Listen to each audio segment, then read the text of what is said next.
Hi, I am Karan Krishna. Today I am going to teach you vector quantities. So, first of all, we will revise whatever we have studied in previous classes. So, let's start. आपको पता होगा कि हमने जो previous classes में पढ़ा वो सबसे पहले पढ़ा था कि क्वांटिटीज़ क्या होती है।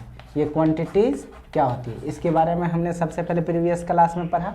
उसके बाद जो हमने पढ़ा वो ये पढ़ा था कि ये जो स्टडी करी थी कि ये जो क्वांटिटीज़ होती है इस क्वांटिटीज़ के कितने पार्ट्स होते हैं।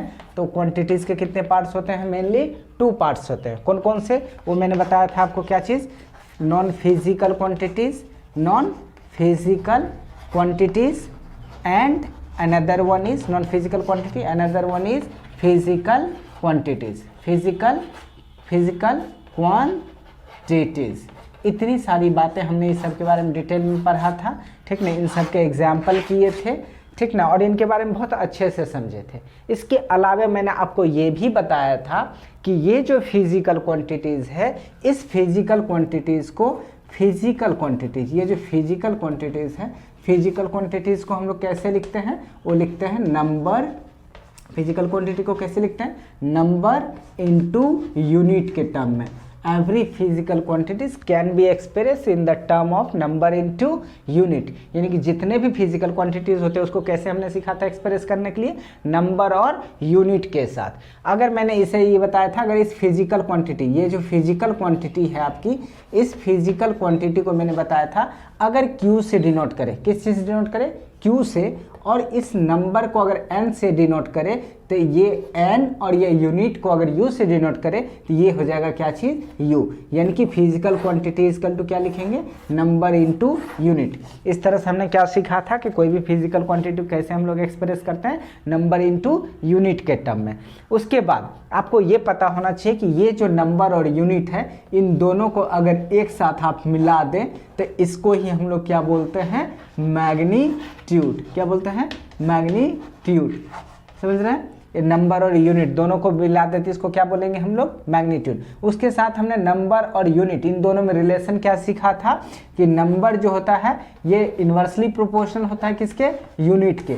और जब हमने इस प्रोपोर्शनैलिटी के साइन को रिमूव किया था तो हमने देखा था कि n किसके इक्वल होती थी, n किसके इक्वल, या ऐसे बोल सकते थे u n किसके इक्वल होती थी, k के इक्वल होती थी। तो इस तरह से हमने इतनी सारी बातें प्रीवियस क्लास में बहुत डिटेल में विद एग्जाम्पल के साथ हमने पढ़ा था। आज जो हम लोग पढ़ने वाले हैं कुछ देख लीजिए। आज मान लो हम लोग जो पढ़ेंगे वो कुछ इस टाइप से पढ़ेंगे। कैसे पढ़ेंगे कि ऐसे सोचो, यहाँ पर जो है गोल चक्कर ले लेते हैं। ऐसे सोचिए क्या चीज़ है, गोल चक्कर।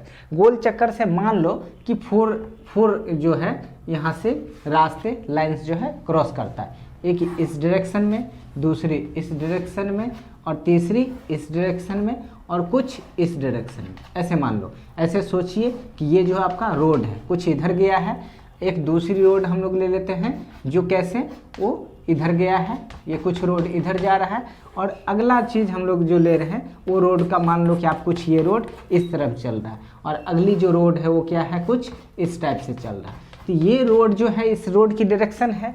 अब मान लो, और ये क्या चीज़ है, आपका कोई भी गोल चक्कर है यहाँ पर, ठीक। अब ऐसे सोचिए कि ये वाली पोजीशन जो है, ये वाली पोजीशन, ऐसे मान लो कि इसको बोलते हैं हम लोग, ये पटना सिटी है। कौन सी सिटी है, पटना।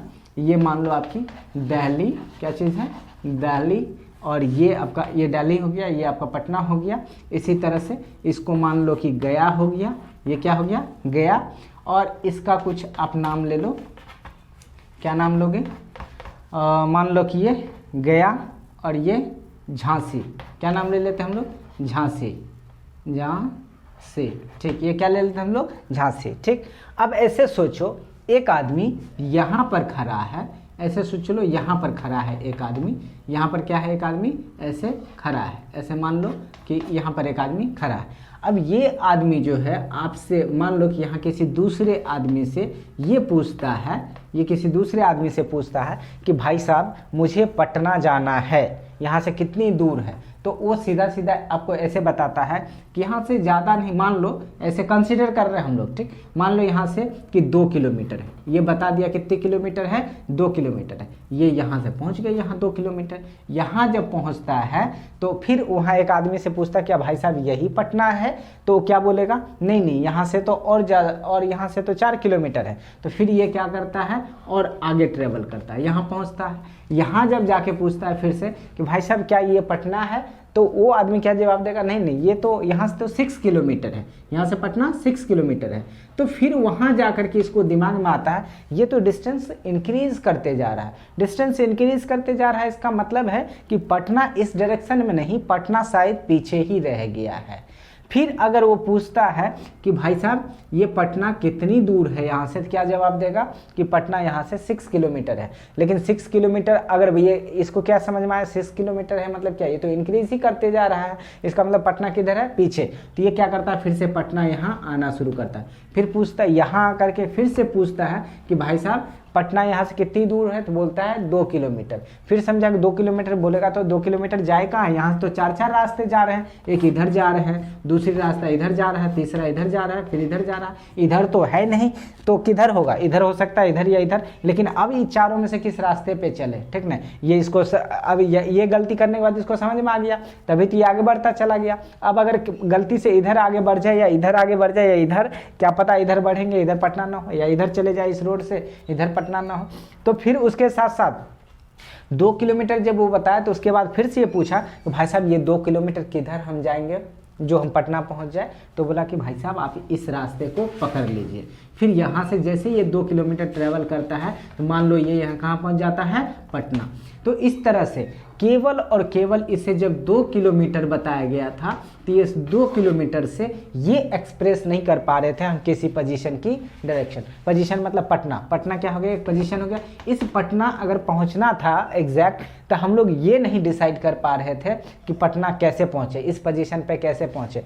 तो इस पोजीशन पे पहुंचने के लिए क्या चीज़ चाहिए था हमें, ये मैग्नीट्यूड के साथ साथ हमें क्या चीज़ चाहिए था, डायरेक्शन भी चाहिए था। एक दूसरी एग्जांपल और ऐसे ले लो, मान लो कि यहीं पर यही जो मैन है या यहीं पर मान लो यहाँ पर एक मैन है, ठीक ना, इसे कहीं जाना है, कहीं जाना है, किसी से एक ऑटो वाला के पास जाता है, ये मान लो कि ये कार या ऑटो वाला के पास जाता है और इसको बोलता है कि भाई साहब मुझे जो है 3 किलोमीटर पहुँचा दीजिए। तो 3 किलोमीटर मान लो कि इसका घर था, तो ये ऑटो वाला क्या करता है, इसे बैठाता है, इसको इस कार में बैठाता है और इसको क्या करता है 3 किलोमीटर किसी जंगल में यहाँ पर जाकर के फॉरेस्ट, इस फॉरेस्ट में जाकर छोड़ देता है। बोलता है लीजिए आप 3 किलोमीटर आ गए, चलिए उतरिए, किराया दीजिए। अब ये क्या कहेगा, पागल हो यार, मुझे 3 किलोमीटर घर जाना था, मेरा घर यहाँ से 3 किलोमीटर था। तो ये ऑटो वाला क्या बोलेगा कि आपने तो बताया ही नहीं कि आपका घर किधर है, आपने बोला 3 किलोमीटर मुझे पहुंचा दो, तो मैंने आपको 3 किलोमीटर पहुंचा दिया।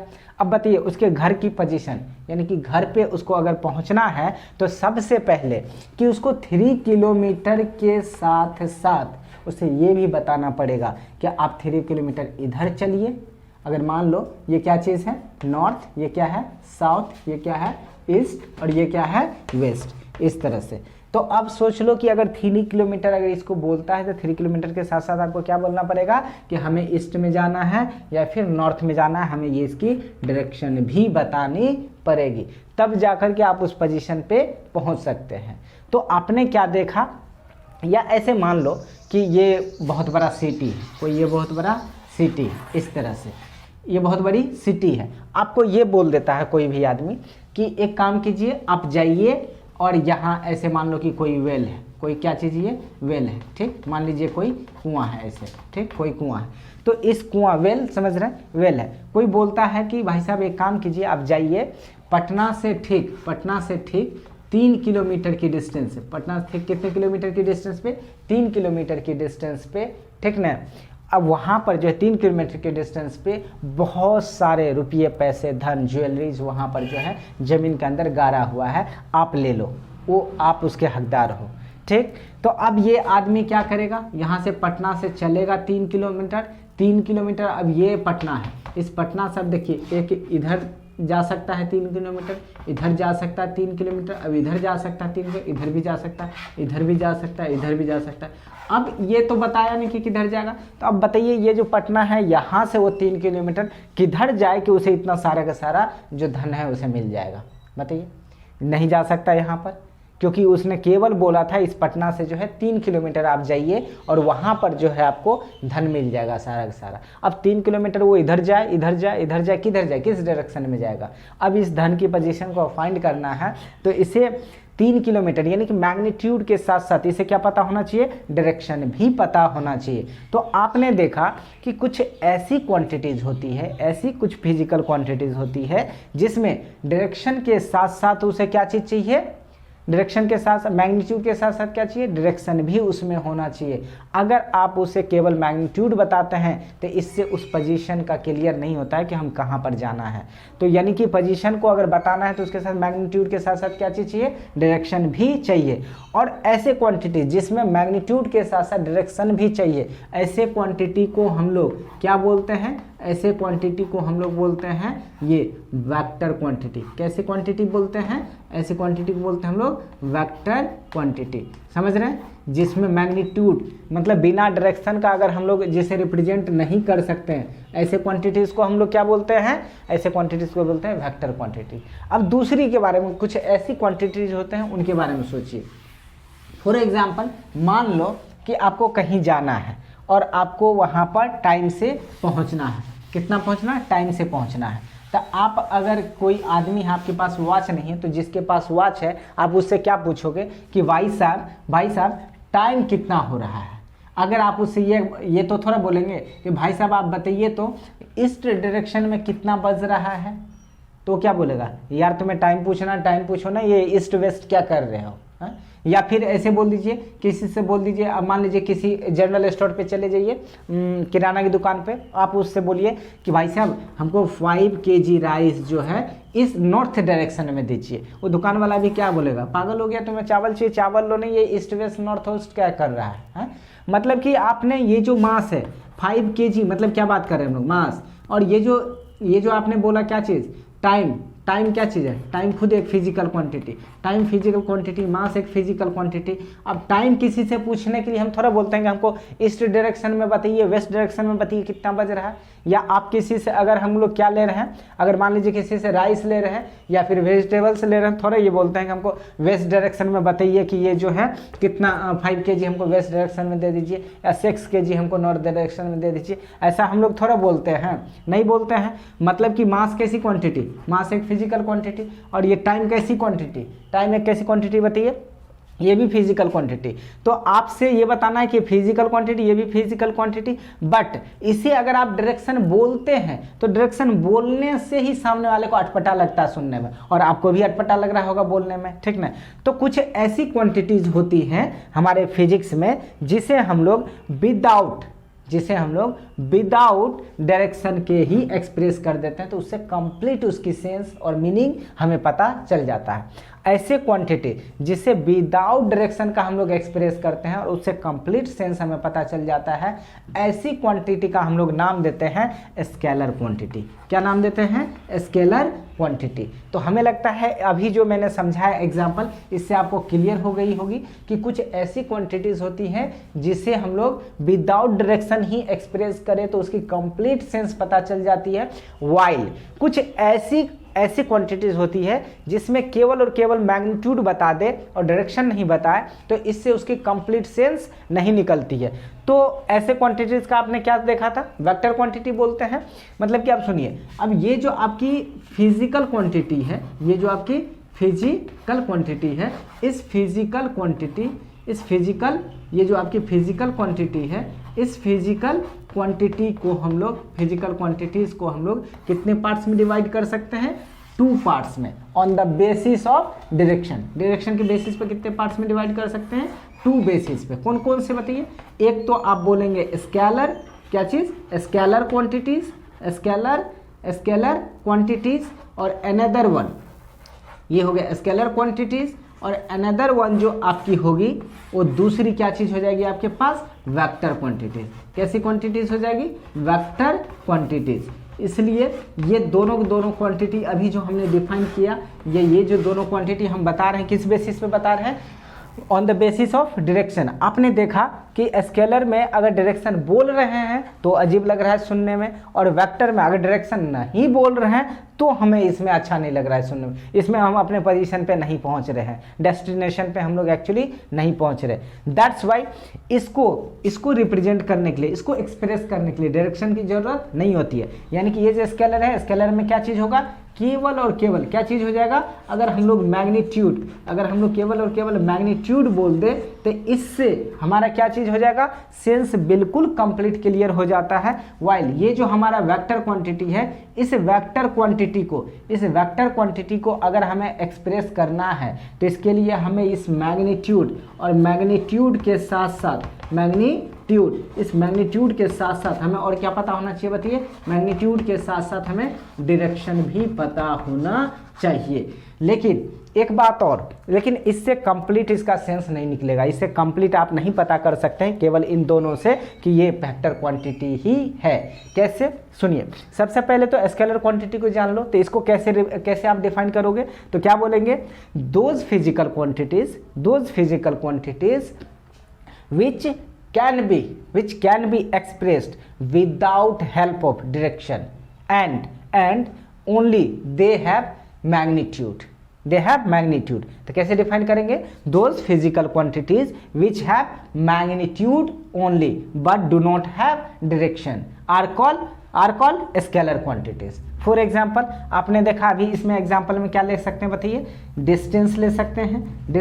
डिस्टेंस को बताने के लिए जैसे अभी आपने बताया, डिस्टेंस को कैसे सोचिए, एक्चुअली डिस्टेंस होता नहीं है कुछ, होता है डिस्प्लेसमेंट।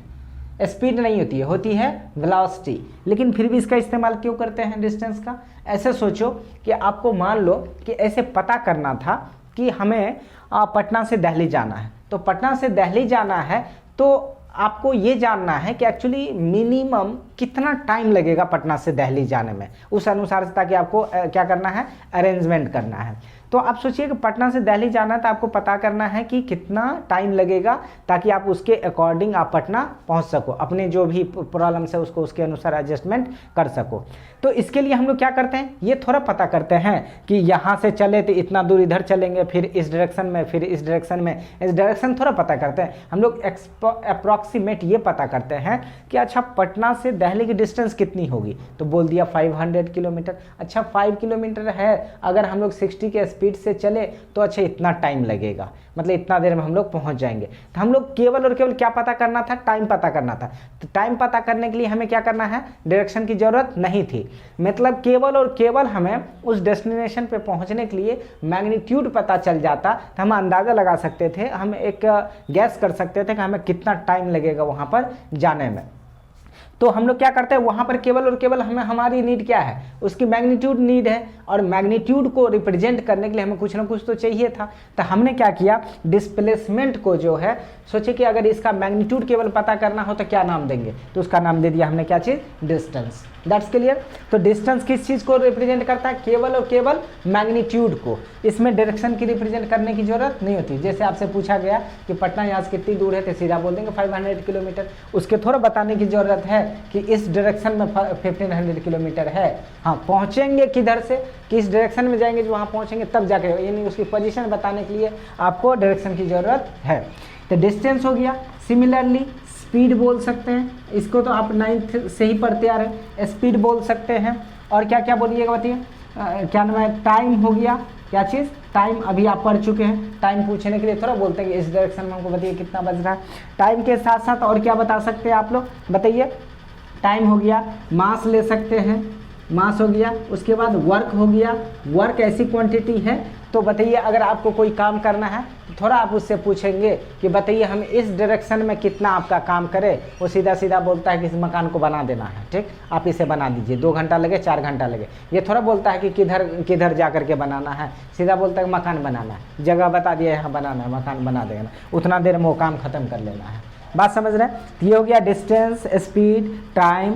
उसके बाद इसी तरह का और भी चीज़ें ले सकते हैं, वॉल्यूम ले लीजिए, ठीक ना, डेंसिटी ले लीजिए, ये सब के सब ऐसी क्वांटिटी। ये जो एग्जांपल है ये कैसी क्वांटिटी का एग्जांपल है बताइए? स्केलर क्वांटिटीज़ का। वेक्टर क्वांटिटीज़ किसे बोलेंगे? बोलेंगे those quantities which have magnitude as well as direction. लेकिन अगर ऐसा आप डिफाइन करते हैं तो वो डिफाइन गलत हो सकता है। पूछो क्यों? क्योंकि अगर आप एक वर्ड और है आपके पास इलेक्ट्रिसिटी, इलेक्ट्रिक करंट ले लीजिए सीधा, इलेक्ट्रिक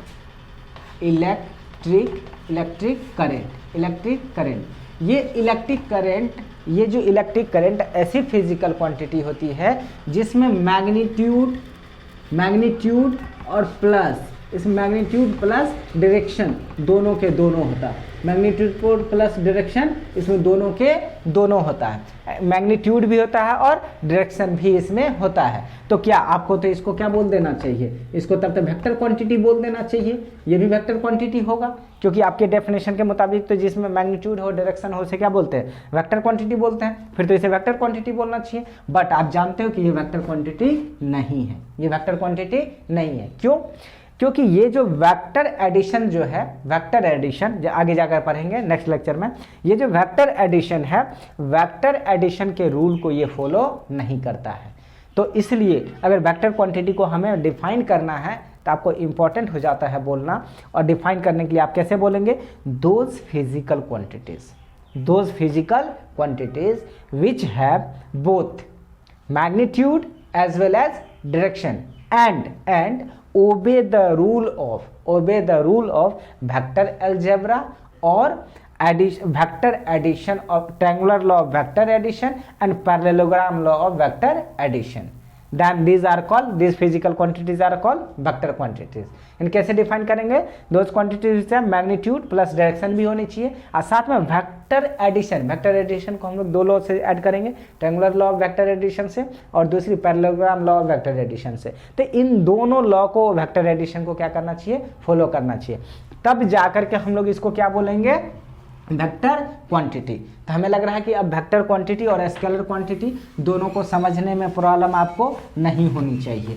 नेक्स्ट जो है आपके पास ये टॉपिक है कि हम ये जो वेक्टर क्वांटिटी है, इस वेक्टर क्वांटिटी का नोटेशन कैसे करेंगे, इसको हम लोग रिप्रेजेंट कैसे करेंगे, इसको नोट कैसे करेंगे, बात समझ रहे हैं? यानी कि रिप्रेजेंट कैसे करेंगे। तो इस वेक्टर क्वांटिटी का नोटेशन आप देख लीजिए।